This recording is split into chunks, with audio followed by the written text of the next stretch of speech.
Hello dear student, this is B K Mathur, a mathematics teacher. Guys, इस video के अंदर बहुत इंपॉर्टेंट क्वेश्चंस हैं और सारे क्वेश्चन मिक्स्ड हैं, रिलेशंस के भी हैं, फंक्शंस के भी हैं। ठीक है, एग्जाम्पलर के हैं, आरडी के हैं। अच्छा, एंड में ना दो क्वेश्चन थोड़े से डिफ़िकल्ट आएंगे थ्योरेटिकल, तो वहाँ पूरी ताकत लगा लेना, पूरा ध्यान लगाना, समझ में आ जाएगा। ठीक है, ना समझ आए पर्सनली पूछना मेरे से। चलिए स्टार्ट करते हैं। ये गाइस, एक क्वेश्चन आपके सामने आता है, let f such that R goes to R. मैंने आपसे कई बार कहा है इसका बड़ा इंपॉर्टेंट रोल होता है, यानी अगर ये बदल जाए तो कहानी पूरी बदल जाती है। यस नो बन जाता है और नो यस बन जाता है। डिफाइंड बाय फंक्शन दिया हुआ है cos x फॉर ऑल, ये सिंबल है फॉर ऑल, इसका मतलब फॉर ऑल होता है उल्टा ए। x बिलोंग्स टू r, मतलब जो इनपुट है वो रियल नंबर है, कुछ भी हो सकता है। वैसे तो cos का डोमेन रियल नंबर ही होता है। Show that f is neither 1 1 nor onto, ना तो ये 1 1 है ना ये ऑन टू है। अगर आपको याद हो तो हमने ये वाला क्वेश्चन प्रीवियस वीडियो में 1 1 प्रूफ किया हुआ है। 1 1 याद है आपको, मैंने इसे 1 1 प्रूफ किया था, लेकिन यहां कह रहा है 1 1 प्रूफ नहीं है। तो हमें कैसे ऐसे पता चलेगा कि कब इसे यस बोलना है, कब इसे नो बोलना है? तो डिपेंडिंग अपॉन दिस सिचुएशन, जहां मैंने इसे 1 1 प्रूफ किया था वहां याद करो, यहां पर डोमेन 0 से π/2 था, मतलब डोमेन लिमिटेड था। मतलब यहां वहां पर छूट नहीं थी कि कुछ भी पुट करो, वहां पर था 0 से π/2 पुट करो तो रिजल्ट आएगा। ठीक है, और रिजल्ट भी वहां लिमिटेड था। तो वो ध्यान रखने वाली बात है, जो क्वेश्चन मैंने देखा था। तो जब भी कोई क्वेश्चन आए तो इस चीज पे पूरा फोकस आपको करना है। ऑलराइट, चलिए जी। तो एफ एक्स मैंने ले लिया इधर cos x, और मुझे प्रूफ करना है इसे कि ये 1 1 नहीं है। ठीक है, होगा ही नहीं क्योंकि यहाँ पे इनपुट रियल नंबर है। सपोज करो मैंने x की वैल्यू ली इधर 0 डिग्री, ये ली मैंने। ठीक है, और एक मैंने cos 0 की वैल्यू 1 होती है। ठीक है, ऑलराइट। और मैंने लिया सपोज करो x की वैल्यू 2 पाई, दो वैल्यू ली मैंने, एक 0 ली और एक मैंने क्या ली, 2 पाई ली। ठीक है, ये x1 और ये x2 दोनों रियल नंबर है, दोनों r के अंदर है, मतलब कुछ भी ले लो, यहां कोई रोक टोक तो है नहीं। अच्छा जी, आपने यहां पे देखा क्लियरली कि जो x1 है वो इक्वल नहीं है x2 के, बिल्कुल इक्वल नहीं है। वो ये 0 और ये 2 पाई है। अब आप निकालो fx1 यानी f0, यानी फंक्शन में डालो x की जगह 0, ये फंक्शन है तो cos 0 क्या आएगा 1। अब निकालो आप fx2, है ना, यानी इसके अंदर डालो 2 पाई, 2 पाई डाला तो ये आया cos 2 पाई। cos 2 पाई की वैल्यू 1 होती है, आपको याद रखना है। cos 2 पाई की वैल्यू क्या होती है, 1। ठीक है, तो आपने यहाँ पे देखा कि fx1 बराबर आ गया fx2 के, तो ये तो गड़बड़ हो गई। क्यों? एक तो बराबर नहीं है, देखो दिस इज नॉट इक्वल और ये इक्वल, और ऐसा हो नहीं सकता। या तो दोनों इक्वल हो तब 1 1 होगा, या दोनों इक्वल ना हो तो 1 1 होगा। तो इसका मतलब fx इज नॉट 1 1, ये इंजेक्टिव नहीं है। 1 1 को इंजेक्टिव भी कहते हैं। एक तो ये समझ आया। ठीक है, अब आते हैं ऑन टू पे। चलिए जी, ऑन टू। यहां बताओ इसका कोडोमेन क्या है। कोडोमेन तो आपको ओरिजिनली दिया हुआ है, ये इसे कहते हैं कोडोमेन, रियल नंबर, मतलब आउटपुट कुछ भी आएगा, कुछ भी आएगा। ठीक है, लेकिन आपको मालूम है cos x की रेंज क्या होती है? जब मैंने ग्राफ बताए थे, cos x का आंसर -1 और 1 के बीच में आता है, यानी cos का जो ग्राफ है वो ऊपर 1 तक और नीचे -1 तक मूव होता है, इस टाइप से। ठीक है ना, यानी -1 से कभी नीचे नहीं जाएगा और 1 से कभी ऊपर नहीं जाएगा। तो रेंज तो फिक्स है, लेकिन कोडोमेन तो बोल रहा है रियल नंबर कुछ भी। तो कुछ भी में तो 4 9 10 कुछ भी आएगा जो इसमें नहीं है। तो क्लियर कट बात है कि यहाँ पे जो रेंज है वो इक्वल नहीं है कोडोमेन के। तो इक्वल नहीं है तो इसका मतलब fx is not onto, ये ऑन टू भी नहीं है। तो बड़ा ध्यान रखना पड़ेगा इसका। ठीक है, हम इसे पहले 1 1 प्रूफ कर चुके थे क्योंकि यहाँ पर कंडीशन दी हुई थी 0 से π/2। ठीक है, तो प्लीज पूरा इसका ध्यान रखा जाए, इस क्वेश्चन को ध्यान से कर लेना, इंपॉर्टेंट क्वेश्चन है। देखिए गाइज, एक न्यूमेरिकल और ऐसा भी न्यूमेरिकल 11th क्लास में था, इसमें लेकिन अलग बात पूछी हुई है। इसमें पूछा है कि बताओ कि जो जी है, जो पेयर बना के दिए हुए हैं, क्या ये फंक्शन है? पहली बात तो ये पूछी है इसने। देखो, फंक्शन होना और 1 1 और ऑन टू होना, ये सारी बातें अलग अलग हैं। कोई चीज फंक्शन हो सकता है लेकिन 1 1 नहीं हो सकता है ऑन टू भी ना हो। कोई चीज फंक्शन है और 1 1 भी है, हो सकता है ऑन टू ना हो। तो डिफरेंट बातें होती हैं। ठीक है, और इसने कहा है अगर g की वैल्यू ऐसा कुछ है तो अल्फा बीटा और g सब कुछ बता दो। तो देखिए जी, बहुत इजी है इसका सॉल्यूशन। पहले देखो जी हमें दिया हुआ है तो इसके बना लेते हैं हम पेयरिंग, इस तरह से बना लो पेयरिंग, ठीक है। यहाँ रखो x और ये हो गया जी एक्स और ये हमारा फंक्शन का लिंक बन गया। पहले में लिखो प्री इमेजेस 1 2 3 4, 1 2 3 4, फिर लिखो इमेजेस 1 3 5 7, 1 3 5 7, लिंक बनाओ इसका इससे इसका इससे इसका इससे इसका इससे, ठीक है। फंक्शन की क्या आइडेंटिफिकेशन है, फंक्शन की पहचान थी, डेफिनेशन, उसमें दो वर्ड थे अगर आपको याद हो, एक था यूनिक, यूनिक और एक था एवरी। तो देखो एवरी एलिमेंट का लिंक होना चाहिए, बिल्कुल एवरी एलिमेंट का लिंक है, कोई खाली नहीं रहा, पहली डेफिनेशन फॉलो हो गई। दूसरी यूनिक, मतलब एक का लिंक एक से, देखो एक का लिंक एक से है, मतलब डेफिनेशन फॉलो हो रही है। तो आप लिखोगे yes it is a function, ये फंक्शन है, और रीजन भी आप दोगे बिकॉज, फुल फॉर्म लिखना, every image, every pre image, every pre-image has unique image under f, under F का मतलब फंक्शन के अंदर, ये अंडर एफ होता है, तो ये फंक्शन है कोई, ठीक है। पहली बात तो हो गई। अब बात आती है आगे, जी हमें इसने दिया हुआ है कितना, alpha x plus beta, alright, और इसने कहा ये सब बताओ। तो पहला पेयर आप उठा लो, कोई सा भी पेयर आप उठा लो, आप उठाओ पहला पेयर, ये जी है, इक्वेशन नंबर 1 है, तो एट पहला पेयर 1 1, आप ध्यान से देखो ये वैल्यू x की होती है, x की वैल्यू 1 है, और ये वैल्यू y की होती है, बट यहाँ तो g इज इक्वल टू ये है, इसी को y बोला जाएगा। एक्चुअली ये इनपुट है और ये आउटपुट है, तो इनपुट तो x है जो कि ये रहा, और आउटपुट क्या है, यहाँ पर आउटपुट का नाम g रखा गया है, तो इसे g की वैल्यू बोला जाएगा 1। तो ये वैल्यू इसके अंदर फिट कर दो तो you will get alpha plus beta is equal to 1, equation 2। अब उठा लो दूसरा पेयर, कोई सा भी पेयर उठा सकते हो, कोई सा भी, आपने उठाया 2,3, तो आपको मालूम है इम्प्लाइज ये x की वैल्यू है, इनपुट की वैल्यू 2 है, ये आउटपुट की वैल्यू है, आउटपुट की वैल्यू को y बोलते हैं, fx बोलते हैं, बट यहाँ पे इसका नाम g है, तो इसे आप g बोलो, g की वैल्यू 3 है, इसे भी आप इसके अंदर पुट करो ओरिजिनल के अंदर, x की जगह 2 आएगा तो इट विल बिकम व्हाट, यहाँ लिख देता हूँ 2 अल्फा प्लस बीटा, और g कितना है, g की वैल्यू 3 है, इक्वेशन नंबर 3। अब इस alpha plus beta is equal to 1 और 2 alpha plus beta is equal to 3 को एलिमिनेशन मेथड से सॉल्व कर लो, ठीक है। तो from first and second alpha plus beta is equal to 1 और ये 2 alpha plus beta is equal to 3, sign change होंगे, माइनस माइनस माइनस, ये दोनों हो गए कट, मैं यहाँ कर रहा हूँ इसको सॉल्व। अब यहाँ बचा मेरे पास माइनस का अल्फा, उधर बचा माइनस का 2, तो देखो अल्फा की वैल्यू 2 आ गई, अल्फा की वैल्यू 2 आते ही मैं डाल दूंगा इसे सेकंड के अंदर इधर, तो बीटा की वैल्यू मेरे पास कितनी आ जाएगी, -1। लो जी अल्फा आ गया, बीटा आ गया, अल्फा बीटा की वैल्यू यहाँ डाल दो अल्फा बीटा, तो आपका जी भी आ जाएगा, ठीक है। तो आप बाकी का स्टेप खुद करना, CYS, ऑलराइट। तो ये क्वेश्चन 11th में था, बट इसने ये वाली बात अभी पूछ ली कि फंक्शन है या नहीं। देखिए गाइस स्क्रीन पर आपको दो क्वेश्चन दिख रहे हैं, पहले में इसने रेंज मांगा है और दूसरा क्वेश्चन आपको याद हो तो वही है divisible by n, a minus be divisible by n, n यहाँ पर कोई भी नंबर है, ठीक है। तो जनरलाइज फॉर्म में आप इसे ABCD की फॉर्म में सॉल्व करना, ओके। मैंने आपको ऐसा क्वेश्चन बताया हुआ है डिविजिबल बाय 4 लेके, तो जहां जहां 4 था वहां वहां n आ जाएगा, और इसमें एग्जाम्पल डालने की जरूरत नहीं है, आप इसको वैसे ही करना कि let a belong to z, तो a minus a is equal to 0 और 0 is divisible by n, reflexive proof हो गया।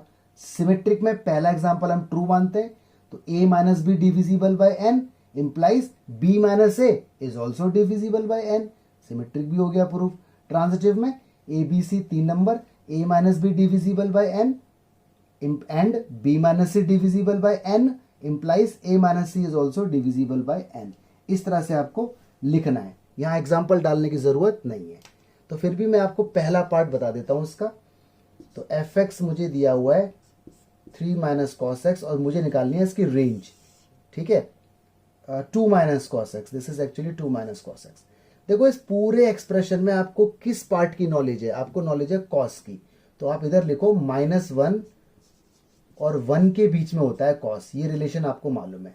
अब यहां पर ना ये चीज बनाने की कोशिश करो, देखो इसके आगे माइनस चाहिए, तो माइनस जब आप लगाओगे तो ये प्लस हो जाएगा, ये साइन बदल जाते हैं, ठीक है, या तो साइन, ये साइन बदल जाएगा, या तो साइन बदल दो, या माइनस लगाने के बाद जो नंबर आएंगे ना इनकी जगह बदल दो, इस नंबर को इधर उस नंबर को इधर, तो साइन मत बदलना, तो दोनों में से कोई भी एक बात आप कर सकते हो, ठीक है।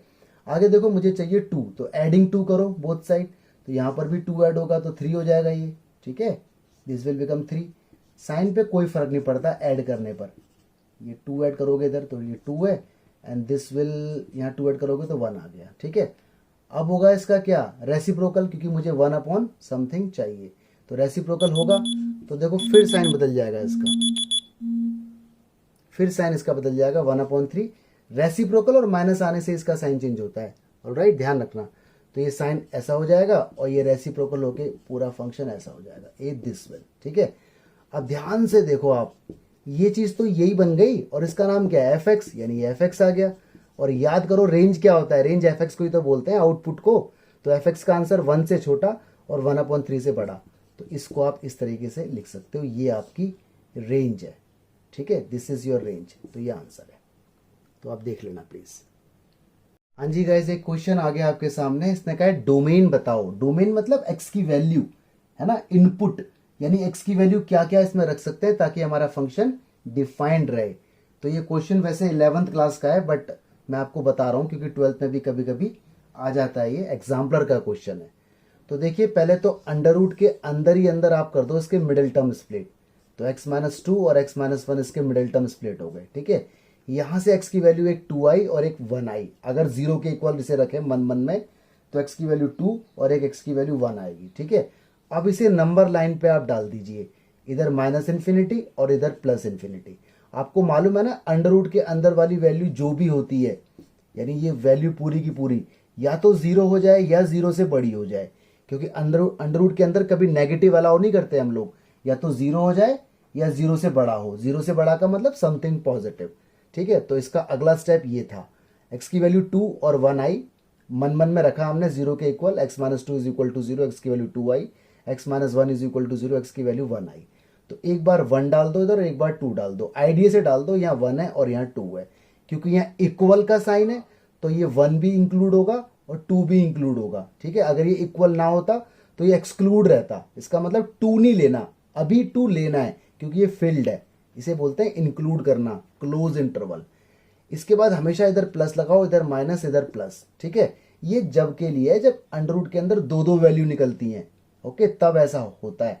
ये 11th के अंदर एक्स्ट्रास थे, अगर आपके टीचर्स ने आपको बताए हो।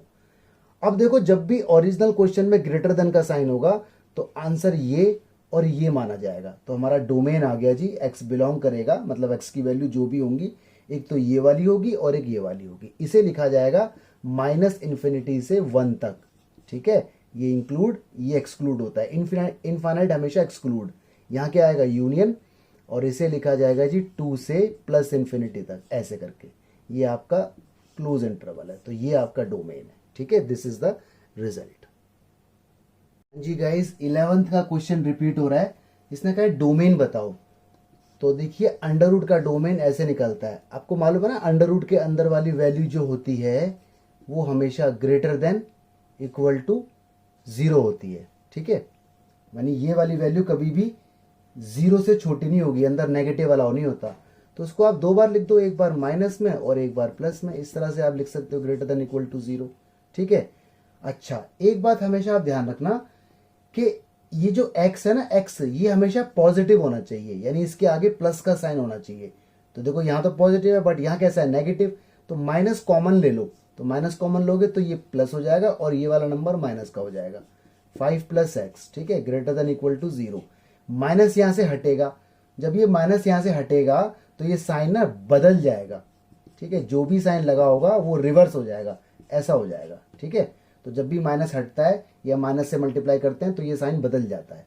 इसके बाद आप देखो यहाँ से x की वैल्यू 2 आई, एक माइनस का 5i और एक 5i, नोटिस करने वाली बात है। इसको 0 के इक्वल रखा जाएगा तो ये 5 आएगा, उधर जाके प्लस और ये -5 आएगा। अब बनाओ नंबर लाइन, ये -∞ और ये +∞। नंबर लाइन पे वही वैल्यू रखो जो आई है, उसके अलावा कुछ मत रखो। तो -5 यहाँ कहीं होगा अंदाजे से और 5 यहाँ कहीं होगा, ठीक है। यहाँ पे इक्वल का साइन है और क्वेश्चन डिवाइड में नहीं है, डिवाइड में होता तो अलग बात होती। तो यहाँ पर ये वैल्यू भी इंक्लूड होगी और ये वैल्यू भी, देखो ये फिल्ड है, इसका मतलब है क्लोज, मतलब -5 और 5 लेना है, ठीक है। यहाँ प्लस लगाओ, यहाँ माइनस लगाओ, यहाँ प्लस लगाओ, ठीक है। ओरिजिनल क्वेश्चन मेरा अब ये बन चुका है। इसमें देखो साइन अगर लेस देन है तो माइनस वाला पार्ट आंसर आएगा, अगर साइन ग्रेटर देन होगा तो ये वाला और ये वाला पार्ट आंसर आता, ठीक है। अभी लेस देन का साइन है तो this will be my answer. तो मेरा डोमेन हो गया x बिलोंग करेगा, मतलब x की वैल्यू होगी -5 से 5 के बीच में, इस तरह से, ठीक है। वैसे इसके और भी मेथड है बट ये बहुत इजी वाला मेथड है। ये इसलिए क्योंकि फंक्शन में काम आता है डोमेन और रेंज, आपने नोटिस किया होगा मेरी वीडियोस देख के। हाँ जी गाइस, देखिए आपके सामने बहुत बड़ा क्वेश्चन। देखो क्वेश्चन कितना ही बड़ा होगा सॉल्यूशन उसका बहुत इजी होगा। तो बच्चे क्वेश्चन को देख के ना डर जाते हैं, तो क्वेश्चन को देख के डरो मत, क्वेश्चन को तोड़ दो और आराम से छोटे छोटे पार्ट में उसे पढ़ो, ठीक है। तो देखिए इसमें लिखा हुआ है in the set of natural number n, मतलब n कोई नेचुरल नंबर है, all right. Define a relation r as follows, relation हमें दिया हुआ है for all n, m belongs to n। ये जो सिंबल है ना उल्टा a, इसे बोलते हैं फॉर ऑल। क्या बोलते हैं? फॉर ऑल, ठीक है। n और m नेचुरल नंबर है, ठीक है। n r m, देखो जहां रेड पेन से अंडरलाइन है वो रिलेशन है n r m, मतलब n और m रिलेशन में होंगे इस तरह से कि जब भी वो 5 से डिवाइड होंगे तो रिमाइंडर हमेशा 5 से छोटा आएगा। देखो लिखा हुआ ना, if on division by 5 each of the integer n and m leave the remainder less than 5। तो लेस देन 5 से छोटा रिमाइंडर, 5 से छोटा रिमाइंडर क्या क्या हो सकता है? Of course may be 0, 1, 2, 3 and 4। तो लिखा हुआ है इसके अंदर show that r is equivalence relation, हमें शो करना है कि r यहाँ पे इक्वलेंस है, मतलब रिफ्लेक्सिव, सिमेट्रिक, ट्रांजिटिव तीनों है, all right. Also obtain the pair wise disjoint subset determined by r। ये इक्वलेंस क्लास पूछ रहा है। इक्वलेंस क्लास को डिसजॉइंट सबसेट कहते हैं क्योंकि एक इक्वलेंस क्लास, ठीक है, सेट को डिफरेंट पार्टीशन में डिवाइड कर देती है, तो इसीलिए उसको डिसजॉइंट बोलते हैं। तो आइए गाइस इसको देखते हैं। क्वेश्चन देखने में जितना डिफिकल्ट है उतना इजी इसका सॉल्यूशन होगा। बहुत से बच्चों को तो अभी क्वेश्चन समझ भी नहीं आया होगा, तो आई रिक्वेस्ट वीडियो को अभी पॉज करें और क्वेश्चन को दोबारा से पढ़ें एक बार, तब समझ में आएगा, ठीक है। डरो मत, डर के आगे जीत है। हाँ जी गाइस, तो देखिए क्वेश्चन में से मैंने सारा डेटा निकाल लिया, ठीक है, उसे सिंप्लीफाइड फॉर्म में लिख लिया। सेट यहां पर क्या है? n, जो कि नेचुरल नंबर है, और रिलेशन यहां पर क्या है? n relation m। इसका मतलब कि n और m दोनों वैल्यू ऐसी हैं जिसे जब 5 से डिवाइड करते हैं तो रिमाइंडर हमेशा लेस देन 5 आता है, मतलब 0, 1, 2, 3, 4 आएगा, ठीक है। तो गाइस सबसे पहले चेक करते हैं हम रिफ्लेक्सिव। तो पहले उसकी डेफिनेशन, लेट वही कि कोई नंबर a है जो बिलोंग करता है n को, क्योंकि सेट यहां पर नेचुरल नंबर है। हम लिखेंगे a रिलेशन a, क्योंकि रिफ्लेक्सिव के अंदर सेम रिलेशन होता है। I am sorry. तो a रिलेशन a, इसका मीनिंग क्या है? इसका मीनिंग है कि each number a and a, ठीक है, लीव रिमाइंडर लेस देन 5। ये तो मतलब है इसका। अरे भाई, रिफ्लेक्सिव का मतलब है सेल्फ रिलेशन। यहां पर a तो यहां पर भी a, यहां पर n तो यहां पर भी n। इसका मतलब a का रिलेशन a के साथ, और इसकी डेफिनेशन ये दी हुई है तो हमने वही डेफिनेशन को यहां लिख दिया, बस n और m की जगह लिखा हमने a और a, ठीक है। इसका मतलब यहां पे कोई भी नंबर आप ले लो और जब उसे नंबर को 5 से डिवाइड किया जाएगा तो वो रिमाइंडर हमेशा 5 से छोटा देगा, या तो 0 या 1 या 2 या 3 या 4, ठीक है। अब ये स्टेटमेंट एकदम ट्रू है। अब इसको ना एग्जाम्पल लेके आप जस्टिफाई भी कर दो, ठीक है। आई रिकमेंड कि आप हमेशा एग्जाम्पल एक दिया करो। सपोज करो आपने नंबर लिया 6 जो कि बिलोंग कर रहा है नेचुरल नंबर को, है ना। तो 6 रिलेशन 6, इसका मतलब क्या है? इसका मतलब है कि 6 डिवाइड होगा किससे? 5 से। अगर 6 डिवाइड होगा, देखो इसका मतलब यही तो है कि जो भी नंबर आप यहां ले रहे हो या यहां ले रहे हो, ये दोनों नंबर 5 से अगर डिवाइड हो तो रिमाइंडर 5 से छोटा आना चाहिए। तो रिफ्लेक्सिव में तो जो यहां होगा वो यही होगा, ऑफ कोर्स। तो ये जो नंबर है ना 6, ये 5 से होना चाहिए डिवाइड। तो ये बताओ रिमाइंडर क्या बचेगा? 5 का टेबल, 5 1 जा 5, 5 गया, बचा क्या? 1। तो रिमाइंडर यहां पर हमारा बचा कितना? 1, ठीक है जी। और ले लो कोई नंबर, सपोज करो आपने लिया 1, 1 रिलेशन 1। इसका मतलब क्या है कि 1 को डिवाइड करो किससे? 5 से। तो 1 5 से डिवाइड होगा ही नहीं, तो इसका मतलब क्या है? रिमाइंडर खुद 1 का 1 ही रहेगा, रिमाइंडर अभी भी 1 है। आपने लिया कोई नंबर, सपोज करो 9, 9 रिलेशन 9, क्या मतलब है इसका कि 9 डिवाइड होगा किससे, 5 से, करो डिवाइड, तो 5 वन जा 5, बचा कितना 4, रिमाइंडर बचा 4, ठीक है जी। आपने लिया सपोज करो 10 रिलेशन 10 से, क्या मतलब है इसका कि 10 डिवाइड होगा 10 से, सॉरी 5 से, तो रिमाइंडर बचा ही नहीं कुछ भी, क्योंकि 10 तो पूरा पूरा डिवाइड हो गया, 10 5 टू जा 10, तो रिमाइंडर क्या बचा 0। इसका मतलब कोई भी नंबर आप यहां पे ले लो, कोई भी any number in natural number, वो इस डेफिनेशन को फॉलो करेगा। तो आप यहां पे लिख दो हैंस रिलेशन इज रिफ्लेक्सिव, तो रिलेशन रिफ्लेक्सिव हो गया, ठीक है। तो डेफिनेशन अगर समझ में आपको ना आए तो आप एग्जाम्पल के थ्रू से बता सकते हो, लेकिन ये बात तो सेम टू सेम वही है ना जो यहां लिखा हुआ स्टेटमेंट है। ऑलराइट, चलिए आगे देखते हैं। हाँ जी गाइस, सिमेट्रिक पे आ गए, तो इसके अंदर दो नंबर लो, एक ए और एक बी, और ये बिलोंग करते हैं नेचुरल नंबर को। आपको मालूम है ना, सिमेट्रिक में पहला पेयर ऐसा बनाते हैं जो ट्रू होता है। इसका मतलब ए रिलेशन बी, इसका मतलब है कि ए और बी दो नंबर ऐसे हैं जो दोनों 5 से डिवाइड होंगे तो रिमाइंडर 5 से छोटे देंगे। ये हमने ऐसा मान लिया है, पहला पेयर हमेशा ऐसा ही बनता है। तो इसका मतलब है कि A and B leave remainder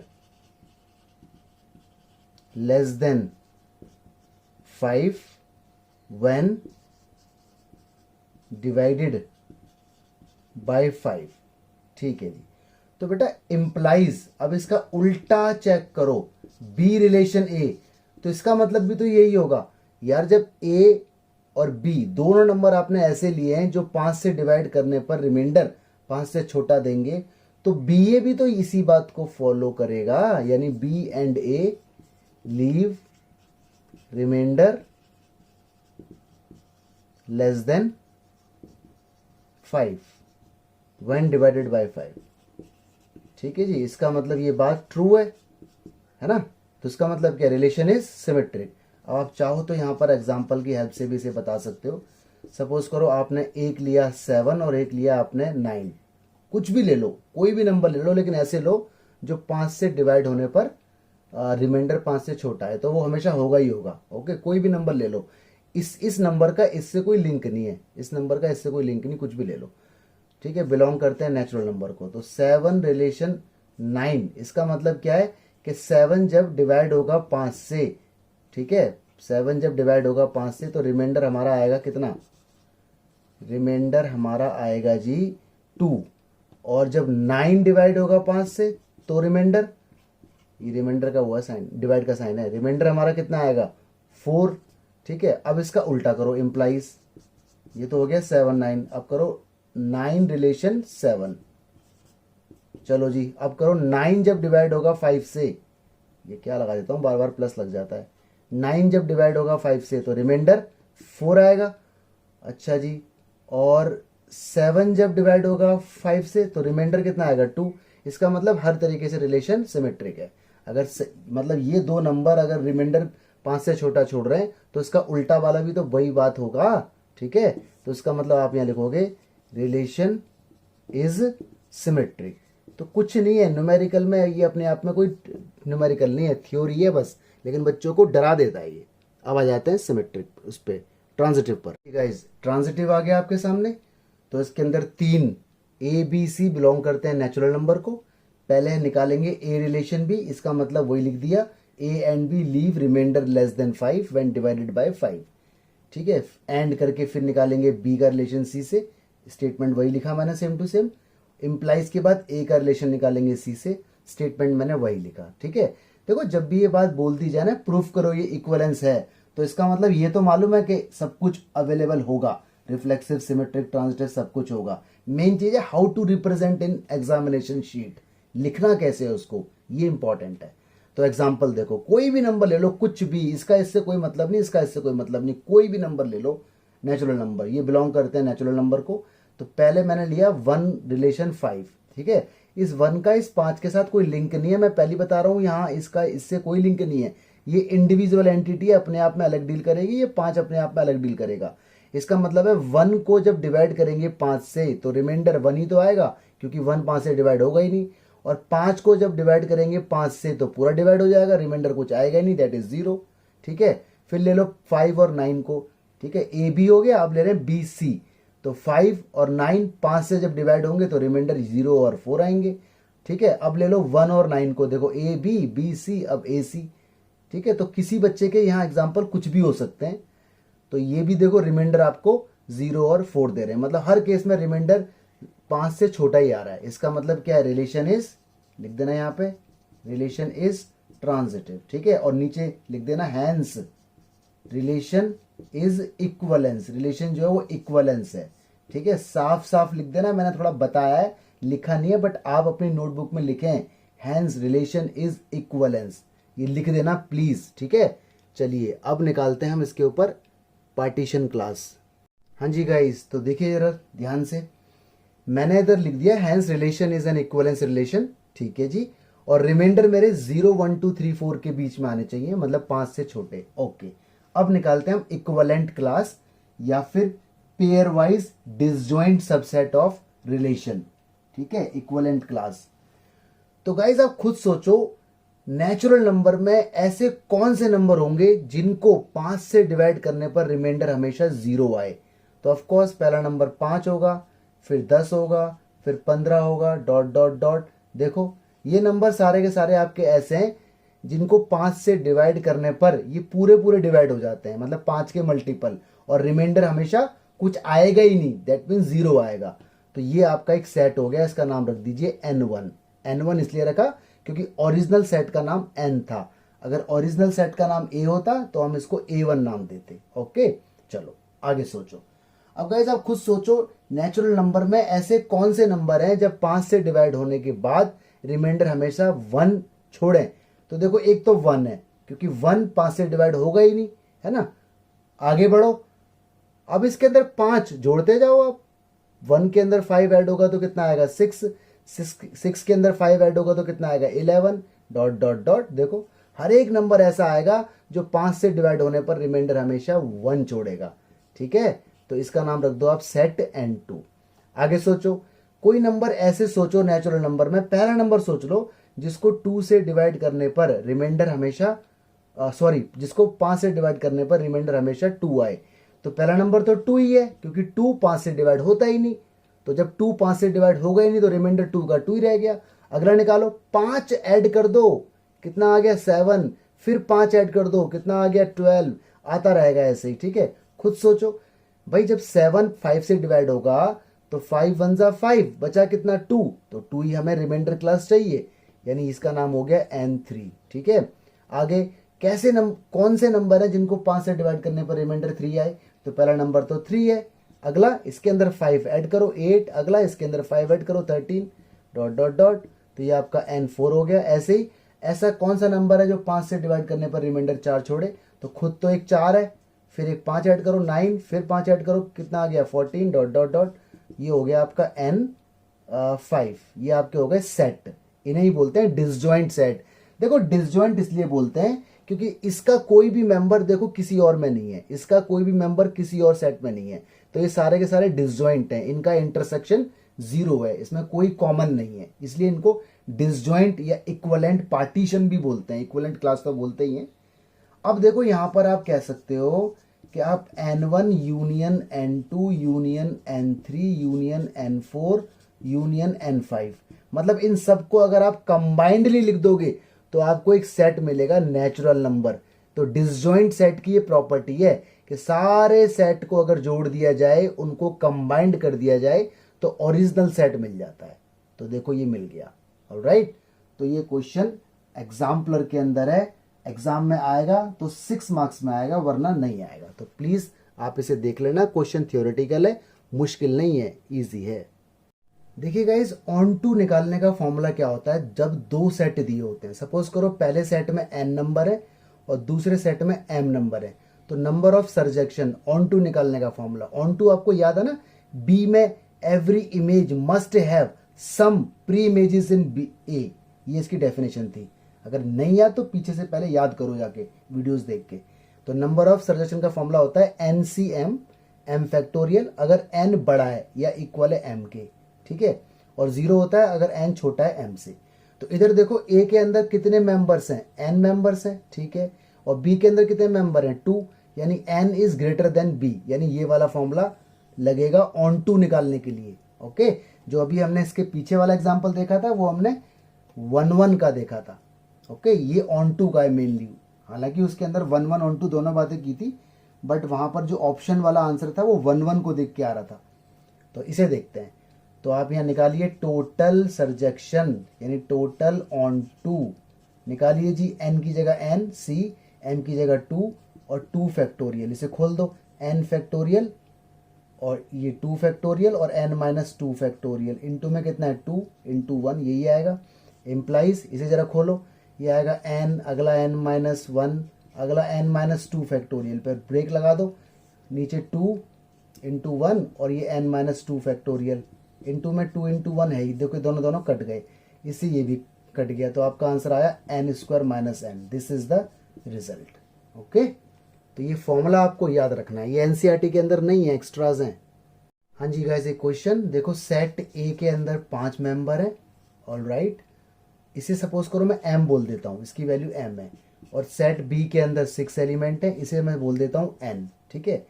देखो एक रूल होता है, जो मैपिंग होती है ना उसका, देखो आंसर ये होता है, ये आंसर होता है n फैक्टोरियल अगर m और n इक्वल है, और अगर m इक्वल नहीं है n के तो मैपिंग हो जाएगी 0, मतलब हो ही नहीं पाएगा आंसर। तो खुद सोचो, क्या यहाँ पर a के मेंबर और b के मेंबर इक्वल है? नहीं, ये 5 है और ये 6 है, तो इसका मतलब यहाँ पर 1 और onto mapping will be 0। तो ये वाला आंसर, ये आपका फॉर्मूला है नंबर ऑफ मैपिंग का, याद रखना। मैं इसके ऊपर आपको न्यूमेरिकल भी बता चुका हूँ एक, जिसमें मैंने कहा था कि 1 2 3 4 बताऊंगा, अभी इसी वीडियो के अंदर आगे आएगा। तो ये आपका नंबर ऑफ मैपिंग का फॉर्मूला है। अगर m और n इक्वल होता है तो आंसर n फैक्टोरियल या m फैक्टोरियल, क्योंकि दोनों इक्वल है, और अगर m और n इक्वल नहीं है तो आंसर 0, तो इसका आंसर 0 होगा। कंपटीशन के अंदर क्वेश्चन आता है ये। देखिए गाइज, आपके सामने 4 क्वेश्चंस हैं। पहला, ये फंक्शन दिया हुआ है आपको और आपसे कहा है f ऑफ f बताओ, ठीक है। तो देखो पहले आप निकालो ये f ऑफ, पहले मैं लिख देता हूं उसको, ये आपको निकालना है। तो इसका मतलब है f ब्रैकेट एफ एक्स, ये मतलब है इसका, ठीक है। तो पहले आप ये निकालो अंदर वाला। तो एक काम करते हैं, f ये रहा, f और x की एफ एक्स कितना है, ये रहा x upon under root 1 plus x square, ये है। अब आप क्या करोगे, f बाहर रहेगा ऐसे ही, ये वाला f, इस फंक्शन में जाओ, ये रहा फंक्शन, और जहाँ जहाँ x है वहाँ पे ये पूरा पुट कर दो। तो यहाँ आ जाएगा x की जगह ये अंडर रूट 1 प्लस और x की जगह ये, फिर उसे सॉल्व करके जो रिजल्ट आएगा इधर, इसको रफ में आप सॉल्व कर लेना, और जो भी ये रिजल्ट आएगा इसको फिर दोबारा से इसी के अंदर डाल देना, ठीक है। आगे देखो एफ एक्स दिया हुआ है, जी एक्स दिया हुआ है, इसने कहा है गॉफ 3/2 बताओ। तो पहले गॉफ निकाल लो। गॉफ क्या होता है, जी ऑफ एफ एक्स, ये होता है गॉफ, ठीक है। उसके बाद जब आंसर आ जाए 3/2 डाल देना। एफ इनवर्स निकालने का तरीका मैंने आपको बता रखा है, इसको वाई मान लेते हैं और फिर क्वेश्चन को इन टर्म्स ऑफ वाई बना दो। इसको उठा के इधर ले आओ, इसको यहाँ ले जाओ, फिर क्यूब उधर भेजो, क्यूब रूट हो जाएगा उसका, ठीक है, देख लेना। आगे देखो ए रिलेशन बी है, मतलब ए और बी पेयर है, इस तरह से नेचुरल नंबर में, मतलब ए और बी की वैल्यू नेचुरल नंबर है, ए की वैल्यू और बी की वैल्यू, ये रिलेशन हमें दिया हुआ है। इसने कहा रिलेशन बताओ। तो मान लो मैंने ए की वैल्यू 1 डाली इसके अंदर, सपोज करो ए डालो इसके अंदर 1 डाला मैंने, तो कितना आया 2 गया उधर, तो हो गया 18 होगा डिवाइड 3 से, तो कितना आएगा 6, 1 डालने पर 6 एक पेयर बना। अब डालो 2 डालने पर आया 2 2 4 गया उधर, तो बचा 16, 20 में से 4 माना हो तो 16 3 से डिवाइड होगा नहीं, तो उसका मतलब ए की वैल्यू 4 में डाल नहीं सकता। तो ए की वैल्यू अब डालो 3 डालने पर आएगा 3 2 6 गया उधर, तो आया 14 लेस करके, 14 भी 3 से डिवाइड नहीं होगा, वो भी अलाउ नहीं है। तो ऐसे सोच के डालते रहना, 3-4 पेयर बनाना, उसके बाद डॉट डॉट डॉट, ठीक है गाइस। तो प्लीज़ इन क्वेश्चन को आप जरूर कर लेना। हाँ जी स्टूडेंट, तो देखिए आपके सामने आता है कॉम्पोजिशन ऑफ फंक्शन। आपको याद होगा हमने गॉफ और फॉग निकाला था। कॉम्पोजिशन ऑफ फंक्शन के अंदर क्या होता है, 2 फंक्शन होते हैं, पहले फंक्शन का आउटपुट दूसरे फंक्शन का इनपुट बनता है, ठीक है, मैपिंग बनती है। मैंने आपको याद करो रोल नंबर वाला एग्जाम्पल भी दिया था, है ना, रोल नंबर वाला। तो इसमें कुछ बातें मेरे को आपको बतानी है। देखो पॉइंट नंबर 1 में तो कुछ बताने को है नहीं, वो तो सिंपल बोल रहा है गॉफ का मतलब जी ऑफ एफ एक्स, ऐसी फॉग का मतलब एफ ऑफ जी एक्स, ठीक है। पॉइंट नंबर देखो 2, मान लो दो फंक्शन है, एक एफ है और एक जी है। अगर एफ और जी दोनों फंक्शन 1 1 है तो गॉफ भी 1 1 होगा, ध्यान रखना, ठीक है। पॉइंट नंबर 2, एक एफ है और एक जी है। अगर एफ और जी दोनों फंक्शन ऑन टू हैं तो गॉफ भी ऑन टू होगा, ऑलराइट। याद रखना जी ऑफ एफ भी उनका ऑन टू होगा। लेकिन इसका उल्टा ट्रू नहीं है, मतलब अगर गॉफ ऑन टू है तो इट इज़ नॉट नेसेसरी कि एफ और जी भी ऑन टू हो। ऐसी अगर गॉफ 1 1 है तो इट इज़ नॉट नेसेसरी कि एफ और जी भी 1 1 हो, ठीक है। तो देखो दो बातें आपके लिए आ रही है, पॉइंट नंबर 4, पॉइंट नंबर 5, इसके न्यूमेरिकल भी आएंगे। तो ये इंपॉर्टेंट बात है, ज़रा सीखना है इसको। अगर मान लो एफ और जी कोई फंक्शन है और गॉफ जी ऑफ एफ आपका 1 1 है तो एफ 100% 1 1 होगा। जी के बारे में कोई इन्फॉर्मेशन नहीं है, हो भी सकता है और नहीं भी हो सकता, ठीक है। ऐसे ही अगर मान लो point number 5, g of f आपका ऑन टू है तो जी 100% ऑन टू होगा, एफ के बारे में कोई इन्फॉर्मेशन नहीं है, ओके। तो प्लीज़ इन पॉइंट को आप याद रखना। आगे देखिए जी, इन्वर्टिबल फंक्शन। तो अगेन इन्वर्टिबल फंक्शन वो होता है जो बाइजेक्टिव हो या बाइजेक्शन हो, और बाइजेक्शन वो होता है जो 1 1 और ऑन टू दोनों हो, ठीक है। तो पॉइंट नंबर 1 में तो कोई बात नहीं है बताने को, पॉइंट नंबर 2 में भी कोई बात बताने को नहीं है, पॉइंट नंबर 3 में सिंपल कि अगर तीन फंक्शन है एच जी और एफ तो तीनों का कॉम्पोजिशन ऑफ फंक्शन यानी एच ऑफ गॉफ या h o g of f equal आएगा। तो इसके ऊपर न्यूमेरिकल मैंने आपको वीडियोस के अंदर दिया हुआ है। पॉइंट नंबर 4 इंपॉर्टेंट है गाइस, इसके ऊपर न्यूमेरिकल भी मैंने वीडियो के अंदर दिया हुआ है कि गॉफ का इन्वर्स जो होगा वो f inverse of g inverse होगा। ध्यान से देखने वाली बात है, गॉफ का होल इन्वर्स जब खुलेगा तो देखो अंदर जो जी ऑफ एफ है ना वो उल्टा हो गया, f inverse of g inverse. तो इसके ऊपर न्यूमेरिकल मैंने ऑलरेडी आपको वीडियोस के अंदर दिया हुआ है। तो ये सारी बातें इंपॉर्टेंट पॉइंट्स हैं, इनको आप प्लीज़ अपने माइंड में कहीं ना कहीं रखें। गाइज आपके सामने एक न्यूमेरिकल लिखा हुआ है, show that function f such that N goes to N. इस बात का बहुत इंपॉर्टेंट रोल होता है, जिसको ये बात समझ नहीं आएगी उसको न्यूमेरिकल समझ ही नहीं आएंगे। इसका मतलब है कोई फंक्शन है जिसका डोमेन नेचुरल नंबर है और कोडोमेन नेचुरल नंबर है, रेंज उसके अंदर जो लिंक बन के आएगा, ओके। और देखिए इसमें दिया हुआ है F1 और F2 का आउटपुट इक्वल है, दैट इज़ 1, वो लिखा हुआ है साफ साफ। और Fx आपको दिया हुआ है x-1, और इस x-1 के अंदर x की वैल्यू जो भी डालनी है वो 2 से बड़ी डालनी है, ऐसी इंस्ट्रक्शन इसमें दी हुई है। तो आपको शो करना है ये ऑन टू तो है लेकिन 1 1 नहीं है। तो देखिए बहुत ईजी है, पहले लिखिए आप given f such that n goes to n और F1 is equal to F2 is equal to 1। देखो आउटपुट इक्वल है, F1 बराबर F2, लेकिन अंदर वाला इनपुट तो इक्वल नहीं है ना, यानी 1 इज़ नॉट इक्वल टू 2। इसका मतलब ये फंक्शन 1 1 तो है नहीं। याद करो मैंने कहा था कि या तो दोनों इक्वल हो, जैसे fx1 is equal to fx2 तो x1 is equal to x2 होना चाहिए, या दोनों इक्वल ना हो। इसमें क्या है, एक बार तो इक्वल है और एक बार इक्वल नहीं है, तो ये 1 1 नहीं होगा। अब आगे देखते हैं ऑन टू। कोडोमेन हमें दिया हुआ है इसका नेचुरल नंबर, राइट, देखो ऊपर लिखा है n, तो ये तो हो गया 1 2 3। और रेंज क्या है, रेंज इसका आउटपुट। तो जो फंक्शन हमें दिया हुआ है इसके अंदर x की वैल्यूज़ 2 से बड़ी जो भी आती हैं डालिए। डालने के बाद आप देख रहे हैं आपका जो रिज़ल्ट है वो क्या आ रहा है, सेम 1 आ रहा है, 2 आ रहा है, 3 आ रहा है, क्योंकि देखो F1 तो आपको ऑलरेडी 1 दे रखा था, F2 भी आपको 1 दे रखा था। जब आप डालोगे इसमें 3 तो x-1 में जब 3 जाएगा तो वो 3 1 यानी 2 हो जाएगा, है ना। ऐसे फिर आप और वैल्यूज़ डालोगे तो आपका आउटपुट आ रहा है 1, 2। अगर इस सारे आउटपुट को आप सेट के अंदर लिखोगे तो आपको मालूम है सेट के अंदर एलिमेंट रिपीट नहीं करते, तो सेट के अंदर अगर लिखोगे तो आपका आउटपुट आएगा 1, 2, 3, 4 डॉट डॉट डॉट, जो कि खुद एक नेचुरल नंबर है। इसका मतलब रेंज भी इसका नेचुरल नंबर और कोडोमेन भी इसका नेचुरल नंबर। तो देखो range is equal to codomain, इसलिए ये फंक्शन ऑन टू है। और देखो मैंने आपके लिए मैपिंग भी बनाई हुई है 1 1 के लिए कि देखो एक का लिंक 2 से हो गया, इसलिए ये 1 1 नहीं है और ऑन टू है, ओके। न्यूमेरिकल देखिए, y कोई सेट है जिसके अंदर n स्क्वायर है, n की वैल्यू नेचुरल नंबर, ठीक है, इसका नाम y है। मतलब इसके अंदर n की वैल्यू नेचुरल नंबर अगर हम डालेंगे तो आउटपुट आएगा 1, 4, 9, 16, इस तरह से आएगा। ये y कोई सेट है जो कि सब सेट है नेचुरल नंबर का, ठीक है जी, कोई दिक्कत नहीं। Function such that n goes to y, इसका मतलब डोमेन नेचुरल नंबर है और कोडोमेन वाई है, और एफ एन हमें दिया हुआ है एन स्क्वायर, ठीक है। ये कह रहा है शो करो ये इन्वर्टिबल है, मतलब 1 1 भी है और ऑन टू भी है, तभी तो इन्वर्टिबल होगा, और इसका इन्वर्स भी निकालना है। तो बड़े आराम से इन्फॉर्मेशन को पहले लिखो। गिवन क्या है, f such that N goes to y, और वाई यहाँ पर सबसेट है एन का, वो इन्फॉर्मेशन ऊपर दी हुई है। एफ एन क्या है, एन स्क्वायर। चलिए गाइस पहले से 1 1 करके देखते हैं।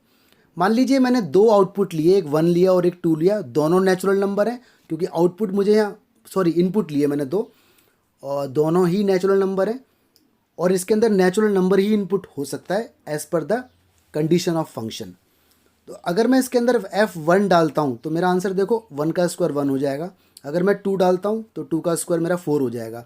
तो आपने देखा f1 और f2 का आउटपुट इक्वल नहीं आया, एक 1 आया एक 4 आया, तो अच्छी बात है। तो इनपुट भी तो इक्वल नहीं है, जो 1 डाला था और 2 डाला था वो भी तो इक्वल नहीं है, तो आउटपुट भी इक्वल नहीं है और इनपुट भी इक्वल नहीं है। इसका मतलब फंक्शन 1 1 है, प्रूफ हो गया।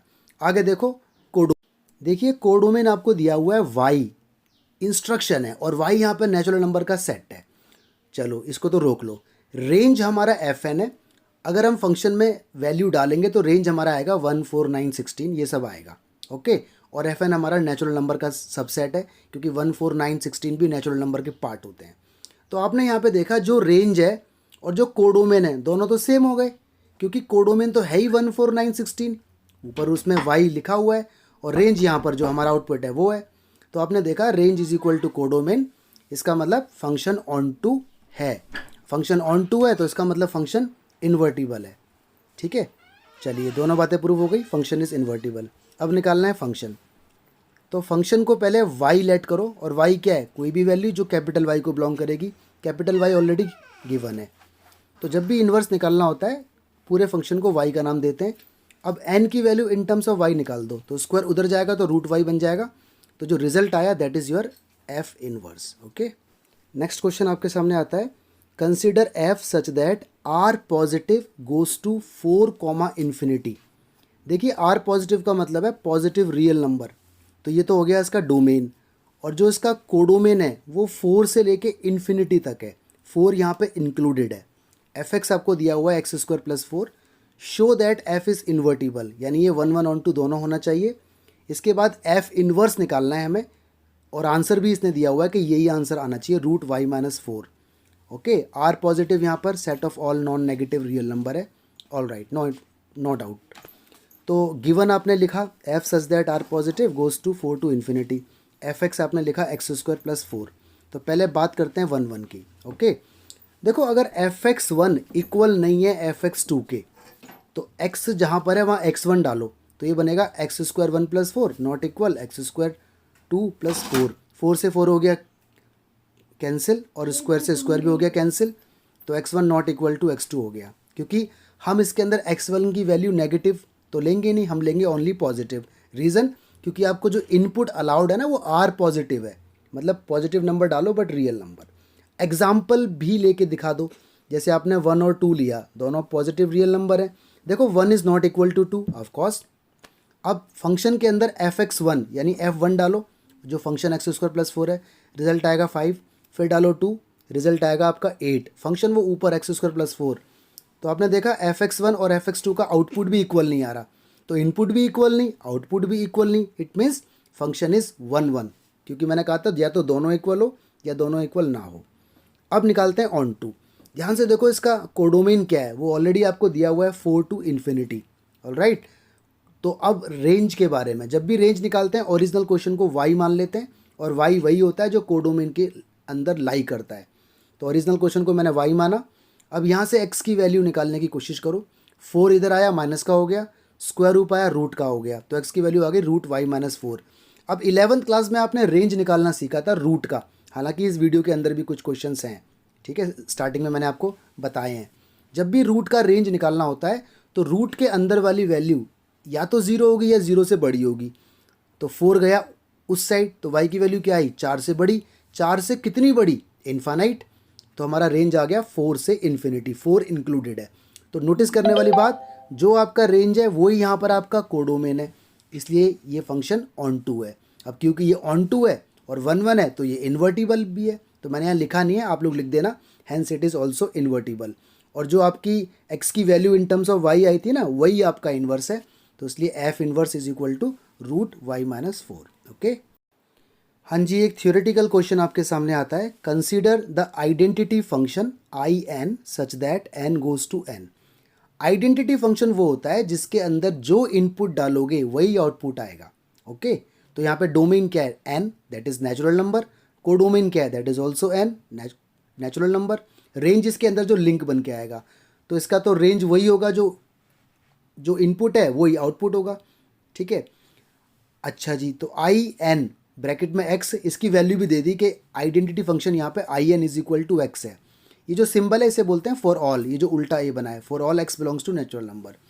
तो ये बोल रहा है शो करो आई एन तो ऑन टू है, लेकिन I N plus I N मतलब दो आइडेंटिटी फंक्शन को अगर ऐड कर देंगे तो वो ऑन टू नहीं होगा। ठीक है, और दो आइडेंटिटी फंक्शन का एडिशन भी इसने देखो दिया हुआ है, x plus x is equal to 2x। तो ये सारी इन्फॉर्मेशन क्वेश्चन के अंदर है। अब आपको जस्टिफिकेशन देना है, देखिए ऐसे। तो पहले लिखो आप information, since I N is identity function so it is always onto. Onto तो होगा, क्यों? क्योंकि जो इसका डोमेन है, सॉरी जो इसका रेंज है वो इसका कोडोमेन है। आइडेंटिटी फंक्शन की खासियत होती है कि जो इनपुट वही आउटपुट। ठीक है, और अगर आउटपुट भी सेम आ गया तो कोडोमेन तो वही है ना, इसके अंदर एन नेचुरल नंबर और रेंज भी नेचुरल नंबर। ठीक है, क्योंकि देखो एक्स है, 1 डालोगे तो 1 ही आएगा, 2 डालोगे तो 2 आएगा, तो रेंज और कोडोमेन इक्वल हो गए, तो ये फंक्शन ऑन टू तो होगा। अब बात करते हैं अगले स्टेप की। आगे देखो I N plus I N, इसकी भी कंडीशन इसने दी हुई है, N goes to N. All right, तो देखो ऊपर जो ये कंडीशन दी हुई है एन गोज टू एन, इसमें कोडोमेन क्या है, नेचुरल नंबर 1 2 3। अच्छा, I N x plus I N x, ऊपर कंडीशन दी हुई है दो आइडेंटिटी फंक्शन का टोटल, दैट इज 2x, ये है। अब निकालो इसकी रेंज। अगर अब इस 2x में 1 डालोगे तो आपका आंसर 2 आएगा, 2 डालोगे तो 4 आएगा, 3 डालोगे तो 6 आएगा। डालना आपको 1 से ही स्टार्ट है, क्योंकि इनपुट क्या है, n नेचुरल नंबर। तो आउटपुट आ रहा है 2 4 6 डॉट डॉट डॉट। तो आपने देखा रेंज 1 2 3 थी, सॉरी रेंज 2 4 6 है और कोडोमेन 1 2 3 डॉट डॉट है।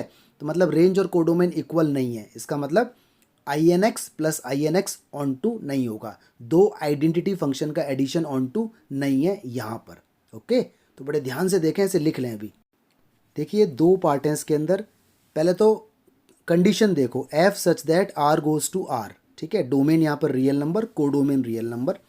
एक है एक्स क्यूब फंक्शन और एक है एक्स स्क्वायर। इसने कहा एक्स क्यूब तो इंजेक्टिव है, 1 1 है, लेकिन एक्स स्क्वायर 1 1 नहीं है, प्रूफ करो। तो देखो पहला पार्ट लेफ्ट साइड में कंडीशन लिख ली, एफ एक्स लिख लिया हमने, एक्स क्यूब। पहले करते हैं 1 1 के लिए बात। जो ऊपर वाली बात मैंने लिखी है ये तो थ्योरेटिकल बात है, मैं आपको एग्जाम्पल के थ्रू बता रहा हूँ, बट ऊपर वाली जर्नल फॉर्म भी आप लिखना एग्जाम में। मान लीजिए मैंने 2 नंबर लिए 1, 2 जो कि रियल नंबर है, कुछ भी नंबर आप ले सकते हो। देखो दोनों नंबर आपस में इक्वल नहीं है, यानी 1 is not equal to 2 of course. अब निकालो F1, यानी फंक्शन जो दिया हुआ ना एक्स क्यूब, इसमें 1 डाल दो, आंसर 1 आ गया।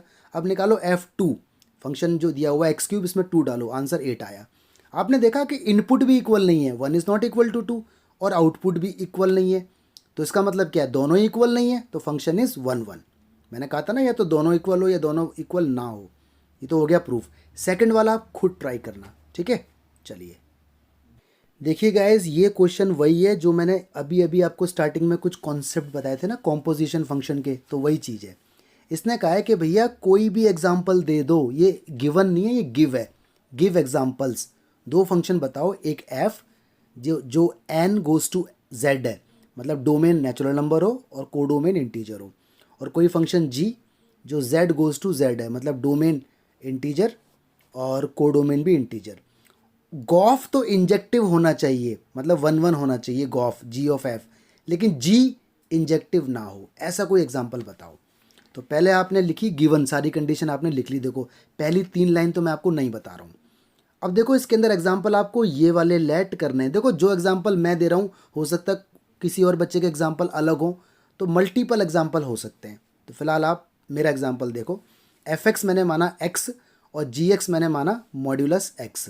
तो गॉफ निकाल लूँगा मैं, गॉफ निकालना मुझे आता है, जी ऑफ एफ एक्स की वैल्यू एक्स है, तो जी के अंदर अगर एक्स जाएगा तो मॉड एक्स ही बन के आएगा। अब देखो एफ एक्स के नीचे मैंने एफ एक्स को 1 1 प्रूफ कर दिया, ठीक है।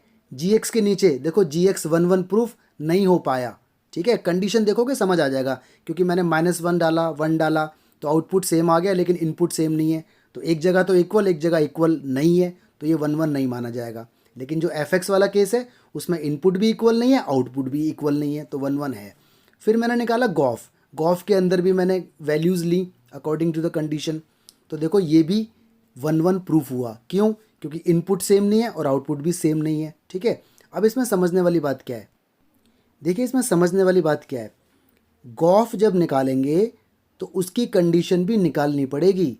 जी की कंडीशन दी हुई है आपको z goes to z, f की कंडीशन दी हुई है n गोज़ टू z, आपको निकालना है गॉफ। गॉफ का मतलब होता है g ऑफ एफ एक्स, समझने वाली बात है, ठीक है।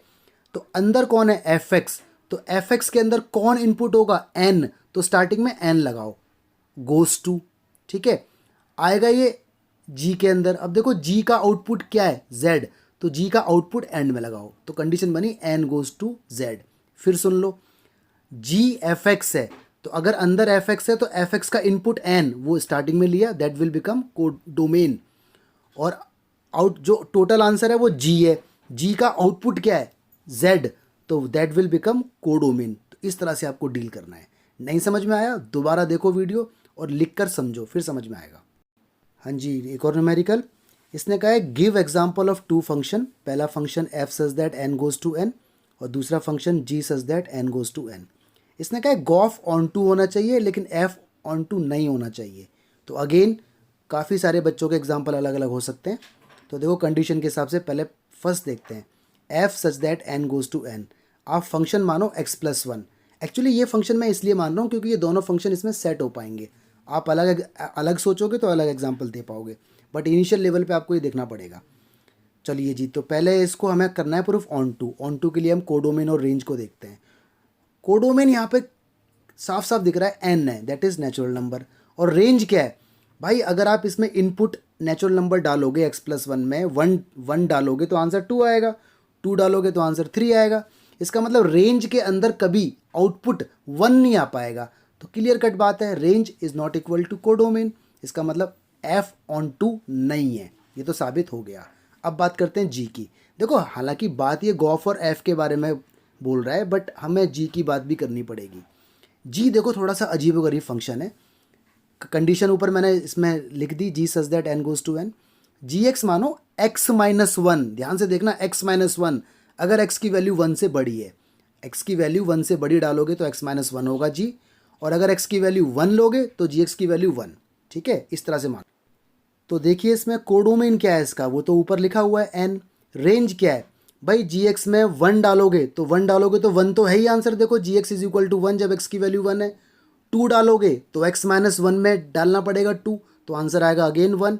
3 डालोगे तो अगेन 2, तो मतलब जब उसे सेट में लिखोगे तो range 1 2 3 dot dot dot that will also come natural number. तो रेंज और कोडोमेन यहाँ इक्वल हो गए, तो जी एक्स यहाँ पर ऑन टू प्रूफ हो गया, ठीक है। अब निकालेंगे हम गॉफ। तो गॉफ का मतलब क्या है, जी ऑफ एफ एक्स। पहले बनाओ उसकी कंडीशन, यहाँ तो सब कुछ नेचुरल नंबर है तो उसकी कंडीशन भी वही बनेगी। कोडोमेन नेचुरल नंबर है। अब निकालेंगे हम रेंज, आउटपुट निकालेंगे इसका। देखो अगर x की वैल्यू ग्रेटर देन 1 होगी तो एफ एक्स तो x+1 माना जाएगा और जी एक्स आपका x-1 माना जाएगा। ये समझने वाली बात है, ठीक है। अब निकालो गॉफ। गॉफ का मतलब जी ऑफ एफ एक्स हमारा x+1 है। अब इस x+1 को पुट कर दो जी एक्स के अंदर। देखो जहाँ मैंने अंडरलाइन किया हुआ है जी एक्स में x-1, उस x की जगह x+1 आ जाएगा। तो सॉल्व करेंगे तो x वैल्यू आएगी, और अगर x की वैल्यू 1 होगी तो एफ एक्स हमारा x+1 होगा और जी एक्स हमारा 1 माना जाएगा। तो गॉफ यानी g of f x that will become 1।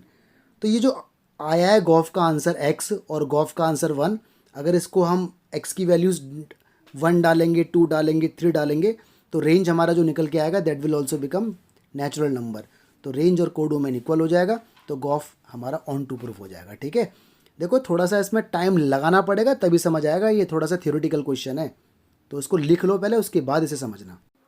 देखिए बच्चों ये क्वेश्चन पढ़ने में बहुत डिफ़िकल्ट लगता है लेकिन सॉल्व होने में बहुत इजी है। पहले आराम से देखना। Given a non empty set x, कोई सेट x है जो नॉन एम्प्टी, मतलब इसमें कुछ ना कुछ लिखा हुआ है। Consider P x which is the set of all subset of x। P x होता है पावर सेट, ठीक है, कोई दिक्कत नहीं। Define relation R in P x, relation R है कोई for subset A comma B in P x, मतलब पी एक्स के अंदर से ही दो सेट निकाल लिए ए कॉमा बी, ठीक है भाई। किसी बड़े सेट में से कुछ एलिमेंट अलग अलग सेट के अंदर रख दोगे तो वो उसके सबसेट बन जाएंगे। और देखो ए आर बी ये रिलेशन दिया हुआ है, ए और बी के बीच का रिलेशन क्या है, ये जो आई डबल एफ है इसे बोलते हैं इफ़ एंड ओनली इफ़, यानी कंडीशन ए सबसेट बी, यानी ए और आर के बीच का रिलेशन, मतलब ए और बी के बीच का रिलेशन जब एग्जिस्ट करेगा जब ए सबसेट होगा बी का। सबसेट का मतलब ए के सारे मेंबर बी के अंदर अवेलेबल होंगे। अब ये पूछ रहा है क्या आर इक्विवेलेंस है, जस्टिफाई करो। तो देखो गिवन में लिखा हुआ है नॉन एम्प्टी सेट एक्स है, पावर सेट आपको पता है 2 की पावर n, तो n नंबर ऑफ एलिमेंट होता है, कोई दिक्कत नहीं। और a और b जो भी हैं वो px के अंदर से निकले हुए हैं, है ना। और a आर b मतलब a का रिलेशन b के साथ तब पॉसिबल है if and only if, I double F का मतलब इफ़ एंड ओनली इफ़ जब a सबसेट है b का, ठीक है। ध्यान से देखो रिफ्लेक्सिव रिलेशन, रिफ्लेक्सिव का तो सेल्फ रिलेशन होगा, तो a क्या है px के अंदर है, ठीक है।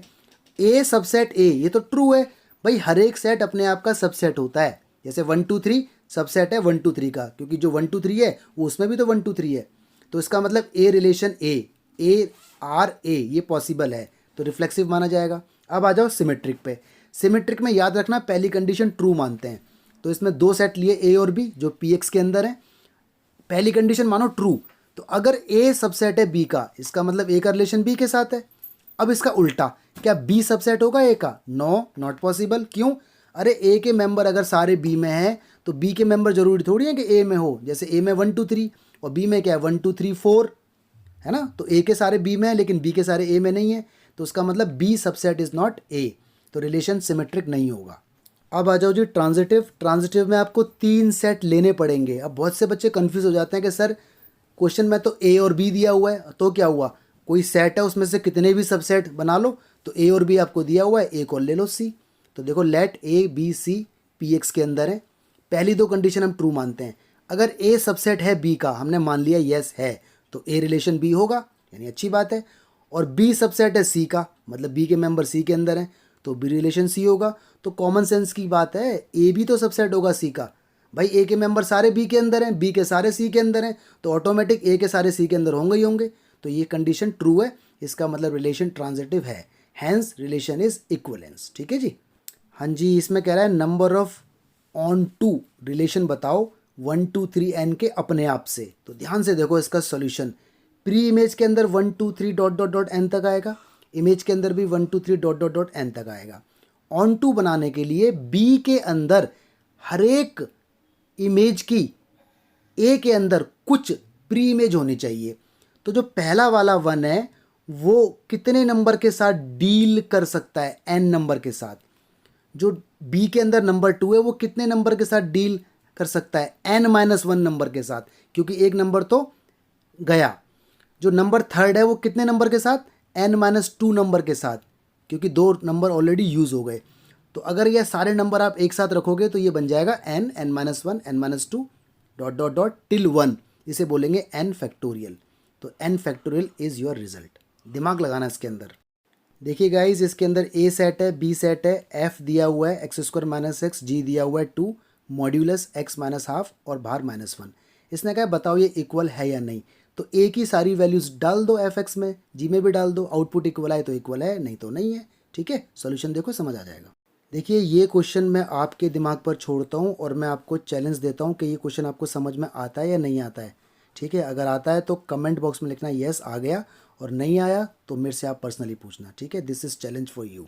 ऑलराइट गाइस, चलिए इस वीडियो के अंदर सारे क्वेश्चन इंपॉर्टेंट थे, प्लीज़ उन सारे क्वेश्चंस को अपनी नोटबुक में लिखो, अपने कॉन्सेप्ट बनाओ और अच्छे से प्रैक्टिस करो। Alright, thank you so much, God bless you all.